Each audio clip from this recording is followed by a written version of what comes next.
Hi, I'm Joss Ferry, Professionals Real Estate. Part of my success in real estate is the team I have around me.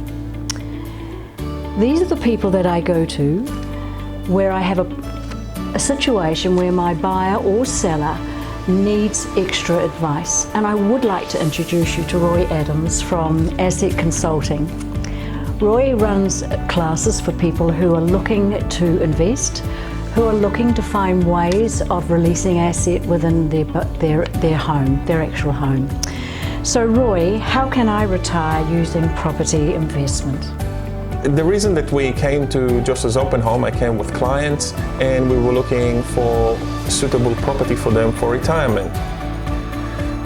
That specific property didn't match the criteria, but we did end up getting a perfect property. It's a property that it's home and income.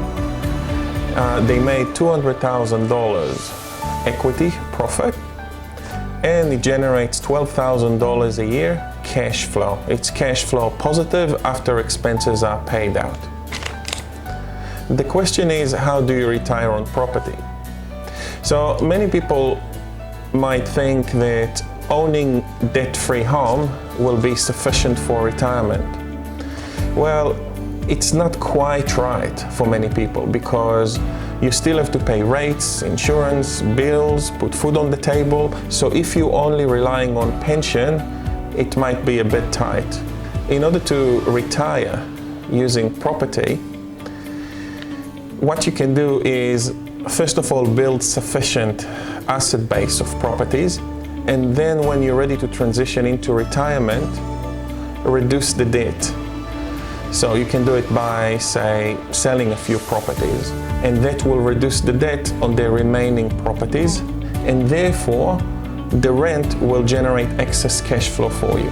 So Roy, if I was looking for an investment property, how would you go about finding it for me? It's a very good question. The first, you need to do three things.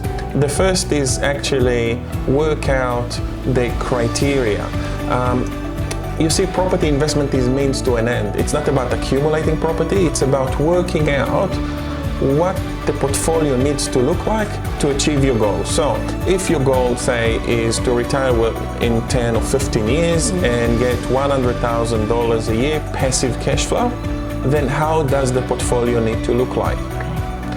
The second thing is you need to work out what the budget is. Third thing is you really want to write down your buying rules, areas, type of properties, the prices. All these things are really important. Now, how do you find the properties?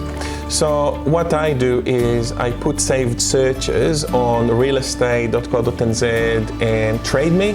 And what that does is whenever there is a property that suits your criteria, they email you that property. So you don't need to scroll through TradeMe all the time. They email it to you. The second thing is, because you have your buying criteria in writing, you can actually send it to agents and they will look for properties for you. The idea is to look at 100 properties. Out of them, put an offer on 10, probably 3 will get accepted, and then you might end up buying one.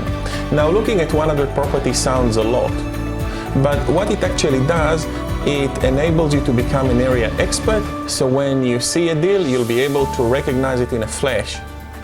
So Roy, really, you could do 10 properties a month. So in 3 months, you would have seen 100 properties. That's actually quite realistic, isn't it? Yeah, absolutely. Yeah, thank you. So Roy, what should I buy?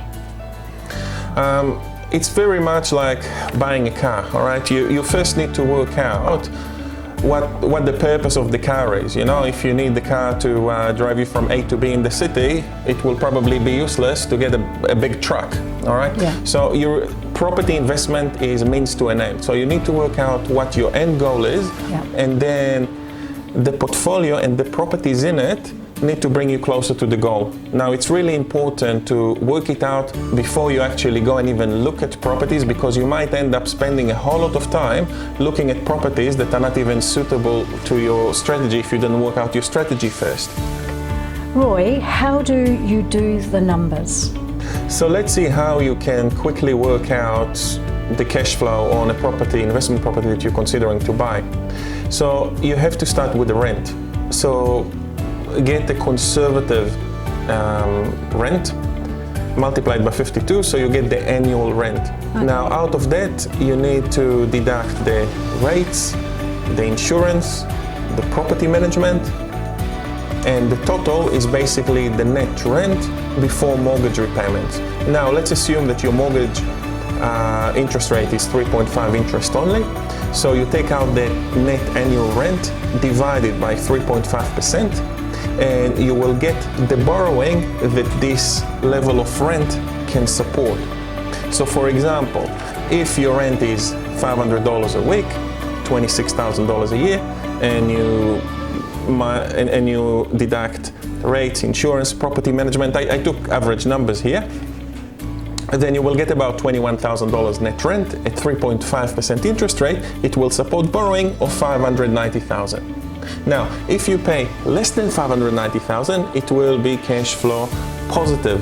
If you're paying $590,000, it will be neutral. If you're paying over, it will be negative cash flow. Thanks, Roy. It's quite complex, and I advise that you all go onto Roy's website, Asset Consulting.